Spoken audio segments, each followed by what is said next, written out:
আসসালামু আলাইকুম রহমতুল্লাহ। আপনারা জানেন আজকে সারাদিন অনেক ধকল গেল। ধকল বলতে এই শারীরিক পরিশ্রম, মানসিকভাবে যে খুব বেশি প্রেশার নিচ্ছি বিষয়টা এমন না। তবে মনে হলো যে কিছু বিষয় আসলে ক্লিয়ার করাটা খুবই দরকার প্রত্যেকটা ব্যাপারে। আমি আজ পর্যন্ত যতগুলা মুভমেন্ট বা যতগুলা সুশীলদের ভাষায় বলেন যে মব বা যতগুলা আন্দোলন করছি, দাবি আদায় করছি, কোনোটারই পথ খুবই মসৃণ ছিল না। তবে যেটাই করি না কেন আমি আগে পর্যাপ্ত পরিমাণ সময় সেই কর্তৃপক্ষকে দিই। আজকেও যেটা ছিল সেটাও তেমনই কিছু। বিশ্ববিদ্যালয়ে ছাত্র রাজনীতি থাকবে না সেই 17 জুলাই বলা হয়েছে বিশ্ববিদ্যালয়ে ছাত্র রাজনীতি থাকবে না। এখন বিশ্ববিদ্যালয়ে ছাত্র রাজনীতি নিয়ে যখন কাজ করতে গেলাম, এটা যারা দেখছে তখন তারা জানে যে বিশ্ববিদ্যালয়ের ছাত্র রাজনীতি নিয়ে যখন কাজ করতে গেছি তখন দেখলাম যে এটার সব থেকে বড় কন্ট্রোলার হচ্ছে শিক্ষক রাজনীতি। নামে বেনামে শিক্ষকরা তাদেরকে কন্ট্রোল করে। তো এই শিক্ষক রাজনীতির যে ভয়াল রূপ, এই ভয়াল রূপটাকেই আজকে যে ব্যাপারটা আমি সবসময় দেখছেন যে ব্যানার ফেস্টুন শোডাউনের রাজনীতি, জুলাইয়ের পরে রাজনীতিটা সবসময় চাইছি যে ইয়াং হোক বা যেই রাজনীতি করুক, যে রাজনৈতিক দল হোক না কেন, একটু নতুনত্ব নিয়ে আসুক। এই যে ব্যানারে দুইটা বড় ক্ষমা দেখা যাইতেছে, এই যে খুব পলিটিক্যাল নবী সাইজের একজনকে বসায় দিচ্ছে, তার নিচে একজন, তার নিচে একজন, তার নিচে একজন, এই যে একটা ব্যাপার, এগুলো দেখতে দেখতে আসলে বিরক্ত হয়ে গেছে। আর একটা ইউনিভার্সিটি সর্বোচ্চ শিক্ষাঙ্গন আর কি, শিক্ষাঙ্গনের সর্বোচ্চ পর্যায়ে, সেই জায়গায় আমরা যখন দেখি যে ছাপড়ি মার্কের কাজগুলা যখন করা হয় তখন আসলে এগুলা খুব যন্ত্রণা দেয়। তো এই জন্যই আগে থেকে বলা হয়েছে যে আমার মনে হয় না, এটা আগে যারা স্টুডেন্টরা ছিল তারা ভালো বলতে পারবে, যে শিক্ষকরা এর আগে কখনোই ইউনিভার্সিটিতে নিজের ব্যক্তিগত নামে কখনো কোনো ব্যানার টানাইছে কিনা। হ্যাঁ, আরো কিন্তু অনেকগুলো ব্যানার আছে যেগুলো আমি ছিঁড়ি নাই, যেমন লেখা আছে জিয়া পরিষদ রাজশাহী বিশ্ববিদ্যালয়, জাতীয়তাবাদী শিক্ষক ফোরাম রাজশাহী বিশ্ববিদ্যালয়, এগুলা ছিঁড়ি নাই। কারণ এগুলা যদিও এটা পলিটিক্যালি ফাংশন করে না, তারপরেও ছিঁড়ি নাই কারণ তারা ব্যক্তি কয়েকটা বিষয় ছিল। একটা হচ্ছে যে বেগম জিয়ার মানে বেগম জিয়া যে ইন্তেকাল করছেন তার শোক প্রকাশ করে একটা এই ব্যানারগুলো ছিল। তো বিশ্ববিদ্যালয়ের ভিতরে ছাত্র রাজনীতি করেন, শিক্ষক রাজনীতি করেন, প্রোডাক্টিভ রাজনীতি করার অনেক ওয়ে আছে। এটা আমার থেকে যারা বিশ্ববিদ্যালয় পর্যায়ে হাজার হাজার মেধাবী শিক্ষার্থী আছে, আমার থেকে ভালো বলতে পারবেন আপনারা। আমি এখন যদি ডিপার্টমেন্টের দিকে চিন্তা করেন, আমি অনেক নিচের ডিপার্টমেন্টের একজন মানুষ। মেধার দিক দিয়ে চিন্তা করলে আমি আমার থেকে আরো অনেক অনেক ভালো ভালো মানুষ আছে বিশ্ববিদ্যালয় থেকে গেছে, এখনো পর্যন্ত আছেন, আপনারা ভালো বলতে পারবেন। আমার কাছে ব্যক্তিগতভাবে মনে হয় যে ছাত্র রাজনীতিটা খুব পজিটিভলি করা যায়। আমি শিক্ষার্থীদের জন্য ভালো কিছু করব, শিক্ষার্থীদের জন্য সেমিনারের আয়োজন করব, শিক্ষার্থীদের সচেতন করতে যা যা করা দরকার করব। রাকসুর সময় অ্যাকচুয়ালি ছাত্র রাজনীতি যেই খুব সম্প্রীতির একটা জায়গা, এটা কয়েকটা দিন আমরা পাইছি। ছাত্র দলের প্যানেল আছে, ছাত্র শিবিরের প্যানেল আছে, স্বতন্ত্র প্যানেল আছে, সবাই আসতে যাইতে দেখা হইতেছে, একটা সৌহার্দ্যপূর্ণ আচরণ। ছাত্র রাজনীতির কাজ তো এইটা। এখন আপনি ছাত্র রাজনীতির কাজ করতেছেন, আপনি বড় ব্যানার টানায়, এইটা যদি ওই পলিটিক্যাল টার্মটা যদি ইউজ করতে চান, আমার মনে হয় না যে এইটা ইউনিভার্সিটির মানে পালসের সাথে যায়। তো সেই জায়গা থেকে আজকের কাজটায় যে আমি গিল্টি ফিল করতেছি এমন না, একটুও না, কারণ এটা আমি করে যাব। তবে কয়েকটা সংবাদ মাধ্যমে দেখলাম যে সবগুলা শিরোনাম, এটা আমি আসলে আমার সাথে যারা ছিল বা এই যে ফোনটাই যে ধরে আছে, আমি মজা করতে করতে আমি বলতেছিলাম যে দেখবা আজকে শিরোনাম হবে যে তারেক রহমানের ব্যানার ছিঁড়ে ফেললো রাকসুর দিয়ে সালাউদ্দিন আমার। তো এইটাই হয়েছে। সব মেইনস্ট্রিম মিডিয়া, রাবি, বিভিন্ন পত্রিকা, লোকাল ক্লাবের, তারাও একই নিউজ করছে যে তারেক রহমানের ব্যানার ছিঁড়ে ফেললো রাকসুর জিএস। এখন এখানে তারেক রহমান বলে কোনো আলাপ আসে না, এখানে আলাপ আসছে শিক্ষক রাজনীতি নিয়ে। এবং এই শিক্ষক নিয়ে আমি আপনাদের ভয়াবহ আরো একটা তথ্য দিই, এটা অভিযোগ না, এটা আমার সাথে যারা আছে তারা সবাই জানে, আমি তাদের সবাইকে বলছি, আমার ফ্রেন্ডদেরকে বলছি। যখন জুলাইয়ের পরে 3 থেকে 4 মাস পরে আমি শহীদুল্লাহর সামনে আমি বসে চা খাচ্ছি, আমি শিক্ষকটার কথা একটু বলতেছি, 2টা পয়েন্ট বলি। প্রথম পয়েন্টটা হচ্ছে, যার ব্যানারটা ছেড়া হয়েছে উনি জিয়া পরিষদ রাজশাহী বিশ্ববিদ্যালয়ের দায়িত্বে নাই, উনি হচ্ছে জিয়া পরিষদ রাজশাহী জেলার একজন নেতা। এখন রাজশাহী বিশ্ববিদ্যালয়ের মতো একটা জায়গায় আমি এমন বলতেছি না যে জিয়া পরিষদ রাজশাহী বিশ্ববিদ্যালয়ে থাকলেই তার ব্যানারটা আমি রাখতে দিতাম না, নো। আমি জাস্ট আরো দূরত্ব বোঝানোর জন্য বলতেছি যে জেলার একজন দায়িত্বে থাকা একজন মানুষ, তিনি তার পরিচয়।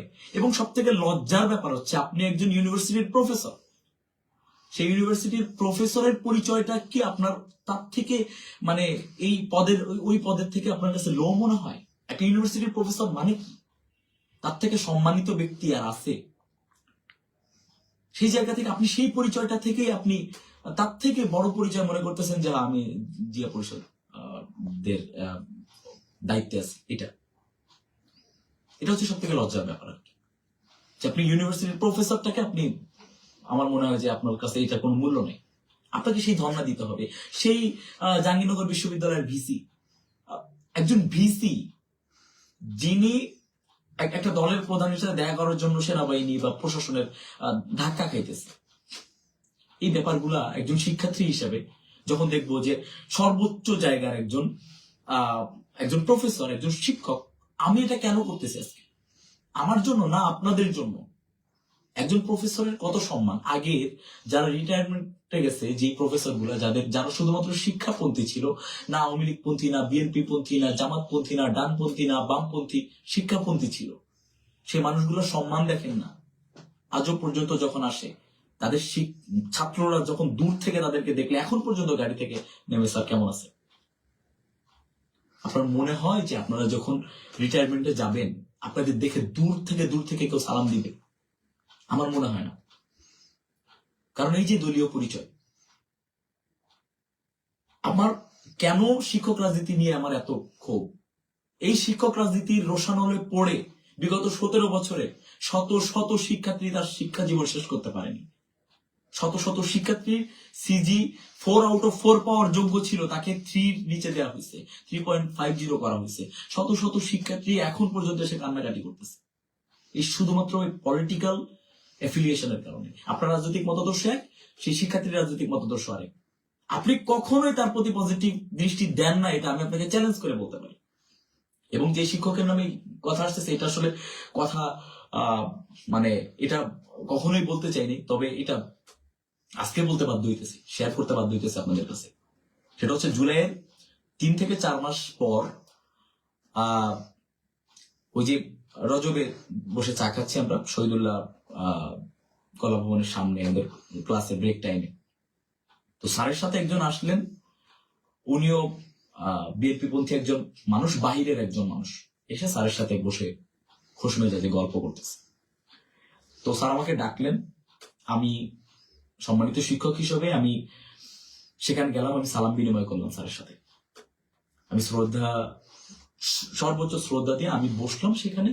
স্যার আমাকে বসতে বললেন, আমি বসলাম। বসার পরে সেই লোকটা যেটা বলছে সেটা আমি কেন, আপনারা হইলেও মনে হইতো যে এই দুজনকে কি করি। এই লোকটা আমাকে বলতেছে যে তার ভাগ্নির খুব ইচ্ছা সে আইন বিভাগে পড়াশোনা করবে। তো এখন তো জুলাইয়ের পরে প্রশাসন আমাদের, সব তো আমাদের, তো টাকা পয়সা কোনো ব্যাপার না, তার ভাগ্নিকে আইন বিভাগে পড়ার জন্য যদি আমরা একটা ব্যবস্থা করে দিতে পারি। একজন প্রফেসরের সামনে তারই ঘনিষ্ঠ একটা মানুষ আমাকে এই কথা বলতেছে, টাকা পয়সা কোনো ব্যাপার না, আইন বিভাগে একটু চান্স পাওয়া যায়।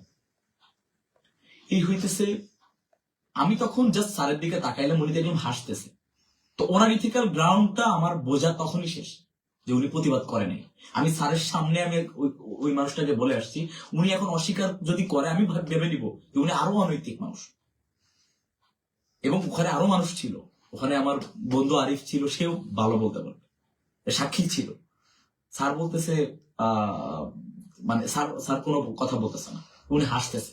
তখন আমি স্যারের সামনে বলে আসছি, আজকে স্যারের সামনে আপনি এই কথাটা বলতেছেন, আপনার মানে আপনি হয়তো আমাকে চিনতে পারেননি। আমি ওইভাবে ওইখান থেকে রাগ করে চলে আসছি। তাহলে উনি টিচারের মোরালিটি কিভাবে ধরে রাখছে, ওই জায়গায় উনি প্রতিবাদ করতো যে তুমি এই কথা কিভাবে বললা। স্যার এটাকে সম্মতি দিছে, সাই দিছে, উনি মানে এটাকে কোনো ধরনের অপরাধ মনে করেনি। তার মানে তখনকার সমন্বয়ক ছিলাম, আর উনি এটাকে এস্টাবলিশ, ওনার হাসির মাধ্যমে উনি এটা এস্টাবলিশ করে ফেললো যে হ্যাঁ আমার কাছে প্রশ্ন থাকে, আমি এটা প্রশ্ন ফাঁস করতে পারবো, ইনকাম করতে পারবো, ইনকাম করব, এটা ওনার ধারণা। এই হচ্ছে ব্যাপার আর কি। তো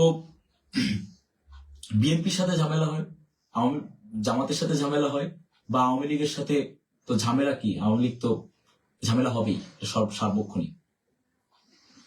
আমাদের সংস্কারের চিন্তা যদি করি, এটা সার্বক্ষণিক করতে হবে, এবং হাতে সময় খুবই কম। সে সময়ের মধ্যেই আমাদের করতে হবে। কে ক্ষমতায় আসতেছে, কে যতদিন পর্যন্ত আসেন, আমি বারবার বলতেছি যে ক্যাম্পাসের ভিতরে এই ব্যানারের রাজনীতি, শোডাউনের রাজনীতি বাদে যে রাজনীতিটা করা যায়, যে তার পরেও কিন্তু একটা আনন্দ মিছিলও করি নেই রাকসুর পরবর্তী সময়ে। তো সুশীল যারা কষ্ট পাইতেছেন তারা আরো কাঁদেন, আর বিএনপি পন্থী ছাত্রদলের তরুণ যারা আছেন, আপনারা আমার থেকে অনেক বছর ধরে রাজনীতি করতেছেন, আমি খুব ভালো করে জানি।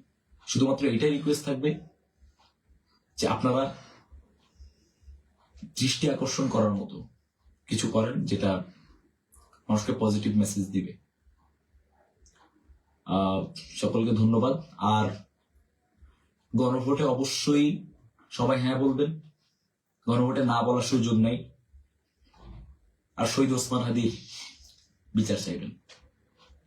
আসসালামু আলাইকুম রহমতুল্লাহ।